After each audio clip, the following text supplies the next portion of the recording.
অনুমোদন ও পর্যাপ্ত সুরক্ষা ছাড়া প্রশাসনের সামনেই কক্সবাজারে চলছে প্যারাসেইলিং। নামমাত্র অভিযান চালালেও নেওয়া হয়নি কোনো ব্যবস্থা। এতে হরহামেশাই ঘটছে দুর্ঘটনা। গেল 2 বছরে প্যারাসেইলিং করতে গিয়ে একজন নিহত ও অন্তত 10 জন আহত হয়েছেন।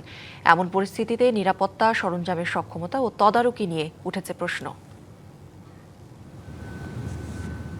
নীল সমুদ্রের বুকে আকাশ ছোঁয়ার রোমাঞ্চ, তাই তো কক্সবাজারে বেশ জনপ্রিয় প্যারাসেইলিং।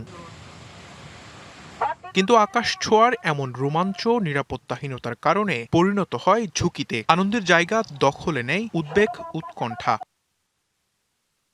গেল শনিবার দরিয়ানগরে মোহাম্মদ ফরিদের পরিচালনাধীন প্যারাসেলিং করতে যান 9 জন পর্যটক। একে একে 7 জন রাইড শেষ করার পর সৌভিক রায় প্যারাসেলিং শুরু করেন। কিছু দূর গিয়ে তিনি ছিটকে পড়েন সাগরে। উদ্ধার করে হাসপাতালে নেওয়া হলে চিকিৎসক সৌভিককে মৃত ঘোষণা করেন। শুধু ফরিদের fly air sea sports parasailing নয়, সৈকতের দরিয়ানগর ও হিমচুরি এলাকায় রয়েছে আরও 4টি প্যারাসেলিং রাইড। এর কোনোটির 2 মাস, আবার কোনোটির 2 বছর ধরে ব্যবসা পরিচালনার অনুমোদন নেই। শিয়া বাটার ও ভিটামিনে সমৃদ্ধ লিলি বিউটি সোপ, তারুণ্যময় উজ্জ্বল ত্বকের জন্য। গেল 2 বছরে প্যারাসেলিং থেকে ছিটকে পড়ে আহত হন 10 পর্যটক। বৈরী আবহাওয়ায় গত 28 জুলাই প্যারাসেলিং বন্ধ রাখার নির্দেশনা দিয়েছিল প্রশাসন। অমান্য করা হয়েছে সেটিও, যদিও বিষয়টি অস্বীকার করেছে প্যারাসেলিং কর্তৃপক্ষ।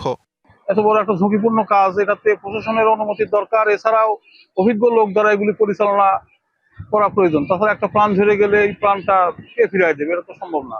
কর্তৃপক্ষ যেন সবকিছু পরীক্ষা নিরীক্ষা করে এবং সুন্দরভাবে এই পর্যটন কেন্দ্রটা পরিচালনা করার জন্য বা করে, এটাই আমি আগামী দিনে দাবি রাখব। এসব ঘটনায় প্যারাসেলিং এর নিরাপত্তা, সরঞ্জামের সক্ষমতা এবং তদারকি নিয়ে প্রশ্ন উঠেছে।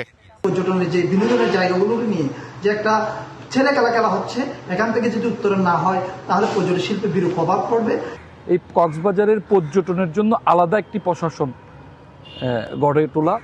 এখন একটি নামমাত্র একটা বিচ কমিটি আছে, তারা আসলে এইটার ব্যাপারে কোনো অভিজ্ঞতা নাই বললেই চলে।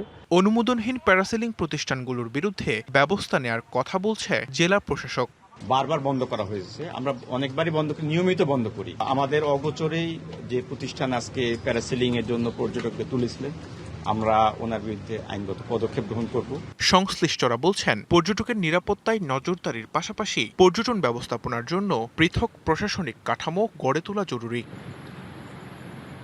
DBC news desk.